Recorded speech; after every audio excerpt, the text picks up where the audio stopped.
Welcome to Pivot2First. Hi, I'm Mike Seidel. I'm the CTO at Pivot CX. Every day I get to work with some of the brightest minds in the industry with one goal, turning hiring and people strategy into a competitive advantage. Today I'm joined by Athin Cassiotis. Athin is the author of 6 Keys to a Bulletproof Business Mindset, and he's the host of the Business Growth Podcast. Last year, I was a guest on Athin's podcast. I really enjoyed the heck out of it, and I was so excited when Athin accepted our invitation to be a guest on Pivot2First here. So just a little bit more about the Business Growth Podcast. You can find out more about it at athincassiotis.com. That's spelled ATHINCASSIOTIS.com. Athin, welcome. Yeah, thanks, Mike. It's awesome to be here and great to work out to each other on each other's podcast, and looking forward to providing a lot of Yeah. value. Well, there's a couple of big things that have happened in the last year. Probably the biggest thing is kind of personal, but in your life, you got married. I did, mate. Yes, thank you very much. In March, and it's been a great journey with my partner for over 4 years, and we actually got married on the day that we met, the same date, which was pretty cool as well. So I don't have to think about 2 dates, anniversary dates, because it's all the one date, which is nice. And really enjoyed that. Had a lot of fun, and now it's all about consolidation, right? When we're talking about business and things, if we've got our partner to go along the journey and how we can grow together as well. Well, no, that's fantastic, and just congratulations. I know I saw a little bit of it, some of the posting you put up on LinkedIn about it and everything, and it looked like a really beautiful day. So, congrats. So Athin, tell me a little bit about your podcast. Tell me a little bit about what you do. Yeah, thanks, Mike. The podcast, the Business Growth Show. Interviewing a lot of successful entrepreneurs and even some celebrities as well on there to just get their insider secrets on business. And there's a variety of cool people on there, and had some cool names on there like Jay Abraham, highest paid market in the world, and Bruce Buffer from the UFC if you like the UFC, and some other big names. George Koukas, founder of Temenos, worth over 5 billion. So and then some awesome entrepreneurs. They're not all massive, some awesome people like yourself, Mike, on there, and others that provide value in their different areas. And so a lot of insider secrets, a lot of cool areas of that you'll learn a lot from. I've got a lot of great feedback from it, and I think in general, I think the lesson out of podcasting, whether you have a podcast or not, is if you're the host, it's about asking great questions as well, right? And this is the same in business. If you can ask great questions to the people around you, then you can get great answers, right? So, listen to it definitely. A lot of great value there. And then, a bit about me. So, I grew up in Adelaide, South Australia. So it's a smaller capital city in Australia. Parents were teachers and wanted me to, go to school well. I ended up dropping out of my final year. They didn't like that, and I got a job at 18, and then worked my way up. And then the head office there actually headhunted me in Sydney and said they wanted me to move to Sydney. So I'm in Sydney, Australia now. I've been here for over 10 years, and did some various roles there. Worked on some big tenders and worked with some big brands in the waste and recycling industry. And then started my first business, waste management consulting, over 5 years ago now. And work with some of the biggest brands here and still do, like Target and Kmart, which I know you have in the US as well. Westfield, the biggest shopping centers, and many others, Department of Defense as well, I've been working with. So done a lot of cool stuff there, built that big business, to multiple 6 figures, and then started my business coaching mentoring as well about 2.5 years ago now. So from that, how can I give my knowledge back to everyone and help specifically service-based businesses, grow, anyone that provides a service, get to that 7-figure mark and beyond there. That's a little bit about me, the podcast, and then how I'm helping people. Well, one of the reasons I was really excited to have you on, your focus is on scaling and growing service-based business, and there's a ton. If you look at the U.S. market here, you look in Australia, there are a ton of service-based businesses out there, and growth is just really challenging for all of them. Tell me a little bit about where you start with companies that come to you and go, hey, I need some help. Yeah, definitely. And the reason why I like service-based business, I guess, compared to a product is it depends on where the product's at. Does something have to be created? There's a lot of supply chain issues. All these things happen now, right, with the COVID and stuff. So there's a lot more intricacies. So that's why I focus on services, because really you can really ramp up a service-based business relatively quickly as long as you've got the right delivery methods and things there to provide great services in whatever area your business is. So really we look at, okay, what's the model? Are we competent? Are we providing a great service initially? So that's, confirming that. Does the strategy need to change potentially about what the offer is as well? Because there's more sustainable business models than others. Like, we love reoccurring revenue where possible. Are we getting, as much of that to get business growth instead of once off charges where possible? So having a look at what's the business model in how we're actually delivering those things. And then it's looking at, okay, well, what are the different methods, especially in marketing and sales, right? In how are we getting our leads? There's this traditional ways of getting leads, and now with social media, whether it's organically and marketing, and how we're portraying ourselves as a personal brand as well, is really important too, because a lot of the time people buy people, right? There could be 10 other companies, for example, that do a similar thing than you. They might not do exactly the same, but to someone on the outside, they may do a similar thing. So how do we differentiate you as a company, of course, as a brand, but also as the person? Because they go, you know what? Mike knows his stuff with the recruitment side of things. I want to go with Mike and Pivot CX, right? Because I've got a connection with Mike. I can see he's an authority and expert in what he does. I trust him, and moving from there as well. So it's really how we're positioning ourselves is extremely important as well. Ethan, a long, long time ago, I was at a sales seminar, and I can't remember who the trainer was that said this, but people buy from people. And what you're saying really is true. When you're selling, it really is a relationship between you and the buyer, and people buy because they want to buy from you as a person. They're buying you first, and the product second, or the service second. So that's great advice. Yeah, thanks, mate. And it becomes very, very powerful when you understand these methods, because in the end, obviously you want to be measuring things in the business, like what ways are you, how many leads are you getting, where are you getting them from? You'd probably have some sort of CRM system, at the same Hmm. time, to be able to manage this customer relationship management system. For those that don't know what CRM means, and then there's a lot of cool systems out there that you can use. Like the biggest one, the beast, if you've got a big company, is like a Salesforce or something. But Yeah. you can use smaller ones that are very good as well, like Active Campaign, for example, as well. So it just depends on where you're at in managing that side of the things with leads. And then you can look at, okay, and I think a key thing as well is about touch points now, is because of, we're all on our mobiles, right? A lot of the time these Hmm. days, so it's, we're getting distracted very easily. And I think in business. So if we want to get someone's attention, we sort of need to get their attention multiple times. It takes more for people to trust us. Gone are the days where you used to do a cold mail out, old school, or just say, hey, buy my stuff or something like that, and people will be like, yeah, because there's a lot more visibility of businesses, there's a lot more things out there, so we need to build trust over time, with people. We don't want to, I use the analogy, don't necessarily sleep with people on the first date, right? It's like, we got to Absolutely. wine and dine them first, and then they'll open up to us. What's really funny, we talk about the sales world. Almost everything that you're saying about selling applies to recruiting people too. And it's been so funny for us in our business, in that we really help. Our service is helping companies recruit better and faster. And it is amazing how much recruitment can really learn from relationship building and sales, because they don't do a very good job of it. So, just kind of back to what you do. There's one thing I wanted to ask you about before we really get into anything else.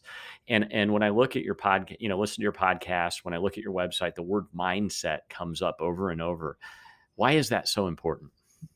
Yeah, great question, Mike. And I think mindset is everything. And a lot of people, when they go into business, they don't necessarily think about mindset. It's like, hey, I just want to grow my business. I need some help with it. They work things out, whatever it is. Find coaches and mentors or companies to help them to grow. But a lot of the time, it's the mindset, the thing in between our ears, right, that determines how successful, especially for the founders of the business, that it's going to be with the direction. Because me as the coach mentor, I can teach the same strategies to 10 people, and there's going to Hmm. be 10 different results, right? 10 different Absolutely. results.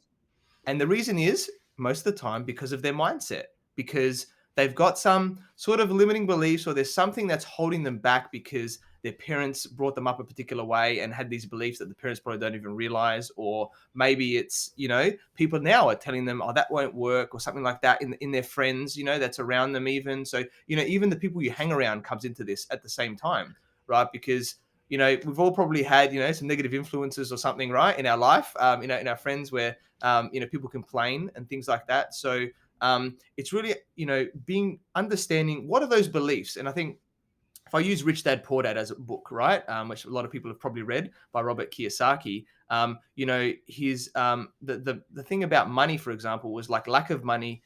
Money is the root of all evil, right? Is a belief, and my dad told me that hundreds of times growing up. So you can imagine how imprinted that was into me. And then when I read that book, and his Rich Dad said, lack of money is the root of all evil, because without money we don't have freedom, we don't have choice, we can't do the things we want to do, we can't grow our business, we can't employ more people, create a great culture, in that thing where people love to work with us and everything like that. So it's like, okay, I flipped that switch, and all of a sudden the money started coming in, right, a lot more than what it was before. So these are Well, these little things. Yeah. the old joke, I've tried running businesses with no money and I've tried running them with money, and I much prefer to run a business that is well funded. Definitely, right? So, that's a simple example. So it's Yes. about putting the mirror to yourself, or getting, this is why coaches and mentors are really powerful, because a normal person, it's a bit more challenging to be that aware about what the thought is, but someone from the outside can sort of ask a few questions and can uncover your language and what your beliefs are. And it could just be one little piece that you change, and your whole business can change, the results from that and the action that you take, basically, because it all happens from action, the results that we get. So something could be making us do action, or something could be, we might not do it because of what our belief is. In that area. So I think that's why it's so important. And that's why, in my programs and things, mindset is a component of that, because I know that we all need to do it, and it's a thing that happens over time as well. Sure. So, in the US right now, when we look at businesses, and we have an awful lot of companies that are service companies that use our recruiting service. So I get to talk to a lot of CEOs that are in the service industry. And the challenge that we're seeing in the US is something I've never really seen before, because usually when you talk to the CEO of a business, their biggest problems are, we need to sell more. We need to find a way to hit really ambitious sales goals. We need to, find a way to grow the company. And usually the answers are more sales and marketing. But what we're seeing now is we're having trouble growing our company, not because of sales, not because of marketing, not because we're undercapitalized. It's because we can't find enough people to actually deliver the service that we're selling. In Australia, are you seeing that there? Yeah, definitely. Australia, there's a massive skill shortage here at the moment, because, we were closed off a lot. We're a big island as well. And, we were big on immigration in Australia. I know a lot of countries are, to a certain extent. I know, depending on the US, closing the borders a little bit more recently. But, we're a country that is basically immigrants, right? Australia, apart from the Aboriginal people, the natives and the Hmm. convicts, right? When they first started coming from England, we're a very multicultural society. So, a lot of people come from overseas. So because of that, especially in the tech world, right, where there's a lot of skill shortages in the tech world at the moment, Hmm. because we get a lot of people coming over.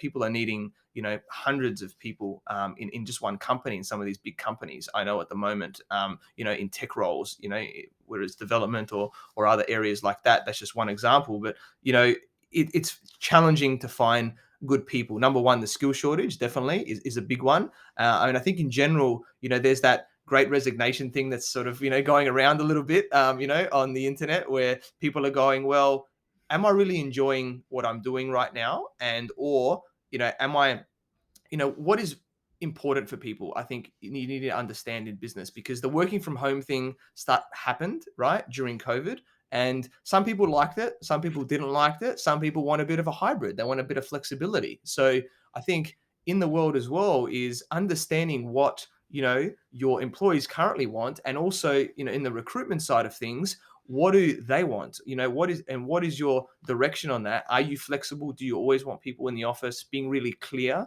on what that Hmm. is, I think is extremely important, because, either way, I'm not going to say which way is the better way, because it's an individual thing about how you want to do it. Some people like both, but I think that's a big factor now in how the conditions of the company is, and then an even bigger topic is probably about culture, which we could even delve a bit deeper into as well. Well, I like a word. I like a word that you like to use a lot when you talk about recruiting problems, and that's mindset.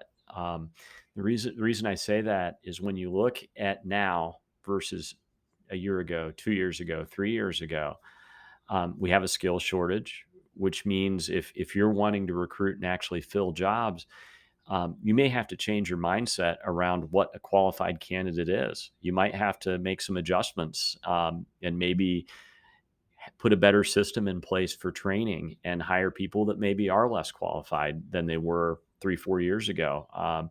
There's another mindset change that's there too, which is you don't have months and months to make a hiring decision anymore. You can't advertise a job and wait 60 days to hire somebody. If you get a good candidate, Athin, when's the right time to hire a good one right now? Now. Yeah. Exactly. Yeah. Right now. So, I when you look at mindset, what do you think that most, especially service businesses, what do you think that most of these companies need to change in their mindset about people and hiring people? Yeah, great one. And I think it's a combination of, do you need the person working for you as an employee, or can you also have them, as a contractor that basically works with you a lot, or are you outsourcing? So there's a few combinations here. Now I think Hmm. obviously you can control people as in, they're part of the culture a lot more as an employee. But you know what? Some people have like side hustles, or they create a business like a consulting business or something, and maybe they don't need to work full time. They don't want to work full time, but you can get them on a long term agreement as a contractor, for example, right? In some of these roles, in there. So being a bit flexible, just saying, I don't, I'm going to get 100% of my workforce, as an employee in my business. Yes, I do if that's, the way you want to go down, but maybe for a few roles, if it's challenging to find those people, is, are there other ways to get them, right? To have them Sure. there, or in there. So that's one thing that I would say. But I would say that, in the mindset of what you're doing is, what are you actually offering them? Like, how are you being different than all of these other companies? It's not like, hey, just come work for me, you're gonna love it, type of thing like that. There's a lot. If there's a skill shortage and it's tough to find people, people are shopping around. They're looking at a lot of businesses. So it's Yeah. like, how do I make it more enticing to work here? I think that's the question, the mindset question you have to ask yourself. And, you could talk about the Googles and stuff, which have all these fun stuff, at their Hmm. workplaces. Maybe that's you, maybe that's not you, but maybe you can do some other fun things that are part of it, where obviously flexible work arrangements, but maybe there's some benefits that you give, or some fun activities that you do. Like, what is it that you can do? And I think you have to look into yourself and go, why would I join my business? Right? Like, what would make me join my business compared to another business? And obviously culture becomes a part of it as well. So, are you really clear on your purpose, your mission, your values in your business as Yeah, well? no, that's a huge one. Do the people that are coming in really align with the values you have? And it's remarkable how many businesses you go into, and they'll have they'll have a mission statement, they'll have all these things, but their actions are totally the opposite of whatever that mission statement is. It's like we do this because we love our customers, but the behavior just says we love money. Yeah, exactly. And I think the biggest thing, the biggest takeaway I'll say for recruitment in a service-based business, or particularly any business, is hiring based on the values and the attitudes, right? The behaviors of people predominantly first. Because yes, there's a skill shortage as well. So are we going to be able to hire someone with 100% of the skills? Unlikely, right? Maybe you might get them, but maybe you have to train them a little bit. So that can be trained skills, but the mindset, the values, the behaviors, the attitudes of someone is very imprinted into somebody. Now, yes, with coaching and other ways, you can, enhance that person, but that's going to take a while when it's a habit. It's a Yeah. learned behavior. One of the pieces of advice I was given a long time ago when I started my first company was, Mike, you're not going to be able to hire people that have everything you want every time. So pick and choose the things that you really can and want to teach a new employee, and then hire people that have everything else you want. So know the things that really should be required, and then know the things that it's okay to teach somebody. And that advice has been really helpful when we hit the pandemic because if I wanted the perfect candidate, I'm not going to find that anywhere. But you're right; you can find people that have great attitudes. They are in alignment with the mission that you have. And if you just know that little bit that you're going to have to teach them on the job and be realistic about it, you can really hire some amazing people, even Yeah, now. definitely. Definitely, mate. And and I think like with you, in the recruitment side of things, is what are those questions, right, that you're asking people in those interviews, and you can be quite strategic in understanding, whether you ask the direct question, what are your top values? That may or may not be a good question, but it's how can you ask questions that sort of derive these things, and having an awareness like of their language, right, about what they say, because in other questions that they answer, they will likely touch on some of those values or their values in general anyway. So it's about understanding, yeah, their words, what's coming out of them, and going, okay, is this someone that really, for example, if a big thing is about being great for the customer, and if someone's saying like helping people or something like that, I just love helping people, just whatever it is, and they're in a customer service type role or whatever like that, then you're like, okay, awesome, this person loves what they're doing and they're demonstrating that. Maybe you're asking some questions of some examples where they've gone over and above, these areas here where you can sort of see that. And I think another big thing that is powerful to understand about people's background is what they actually went through in their life. Like there's the term grit, right? That comes out is, how resilient are you, for example, in as a person, with stress, with being put under a bit of pressure in business. And not saying we want to be under a lot, but business gets busy from time to time and things pop up. And if you've been cotton wooled as a person your whole life and never put under any stress at all, or had very little discipline in your life, then you can go into a business and it could be very challenged. So understanding, what challenges have they gone through in their life or their business, like previous roles, or at the same time is, maybe what have they done growing up, I think is a great thing to understand as well. Like, have they played a sport for a long time? Have they been into martial arts? Have they played a musical instrument for a long time, like, for many years? Because that teaches, commitment, dedication, a lot of discipline to do a lot of these things as well, so that they'll be committed to that. I think is extremely important as well to see what those areas are. Now, there may be something on the surface that pops up straight away. You might have to dig a little bit more, in some of the questions to see, because I think you really see the character of the person, so that if there is a bit challenged in the business, they have the tools already inside them to be able to rise up and still deliver for you as well. Great advice. Great advice. So, Ethan, a couple final questions. These are pretty easy. Favorite book? Favorite book? That's a good one. I obviously mentioned that, one that I read a long time ago and I think is still very relevant today is Think and Grow Rich. It's I still have this old version of it where the cover's like broken from my dad that he had, right? This book from a long time ago that he gave me when I was quite young. And I didn't actually read it at the time when I was quite young when he gave it. And then I found it many years ago and I read Right. it otherwise, which is so interesting in that book. And I've still got it. I sort of, made it so I could still, the top cover didn't fall apart. But there's so many lessons in that book where, it's like fundamentals about how we're living in terms of our mindset, right? In business, and a lot of cool things in there that, I think be curious and look into delving deeper into some of these topics. So I think that's a really, really powerful book. There's so many out there, but I think that one is a staple, that if you really understand those terminologies and what we need to do to think and grow rich, then that's really going to set you up for success as well. Yeah, that book is absolutely a classic. Favorite movie? Favorite movie? That's an interesting one. There's two actors that I love, right? In comedy wise, in movies, and these are sort of older movies. Is Eddie Murphy and Jim Carrey. So, and I love, yeah, I love this sort of different things. So I love the Ace Ventura movies of Jim Carrey. Okay. Like, I don't know, very very funny. I used to be able to say all the lines and do a few voices from that and everything. And then Beverly Hills Cop was probably my favorite sort of trilogy in there as well, where he's just having a good laugh like that as well. So it's hard for me to put it on one, but I would say those like couple of series of movies there, I think are really powerful, and love the just the different humor that they have. They were in their young, in their prime type of thing like that, with both of those actors, and yeah, just being a little bit different. And I think that's a key lesson, right? Is be a little bit different. Don't just follow the crowd in whatever you do in your life, in your business, if you're working for somebody.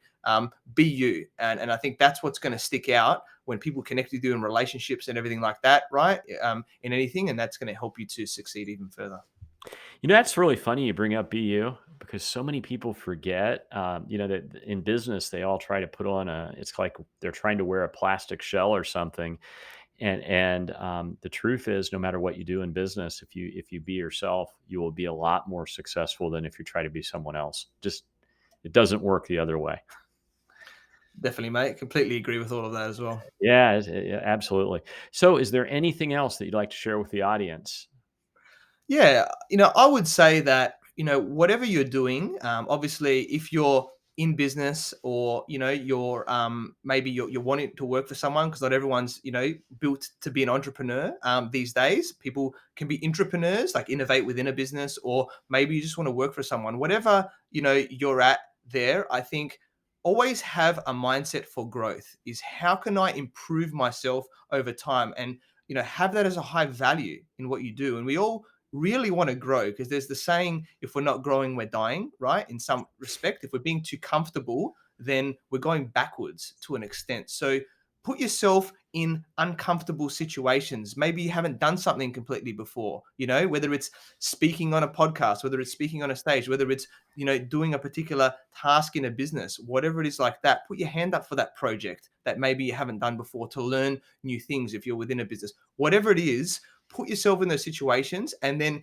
if there's things coming up for you going, okay, how do I need to grow? Do I need to improve my mindset? Do I need to get a coach and mentor to help me with certain skills in my business to be able to learn, so that I can do these things better going forward? So I can have that, unconscious competence, let's call it, where things happen automatically, where you get to that point where you're being really, clear and confident in those tasks, or just who you're being as a person. So I said, have that mindset for always wanting to grow. And if you do that, you will always get better. And if you don't know what the answer is, find someone that you resonate with that can help you to get there faster, because time is really the only main resource that we have. And it's, that everybody has the same amount of. So if you can get there a lot quicker and many years quicker, I would, I invest a lot in my coaches and mentors. I would recommend to invest in people in whatever area that is, because then you can be truly yourself and feel a lot more fulfilled in your life as well. Athin, thank you so much for joining us today. Again, Athin Cassiotis, he is the author of 6 Keys to a Bulletproof Business Mindset, and he's the host of the Business Growth Podcast. You should definitely check it out at athincassiotis.com. Again, thank you very much for being here today, Athin. Yeah, thanks so much, Mike. It's been a pleasure. Awesome stuff. I love that you're doing this podcast, and great to give back, on each other's podcasts. And Absolutely. You're doing awesome stuff as well. So definitely check out Mike and all the recruitment other areas of your business, because I'm sure Mike can help you too. And thank you so much for having me here.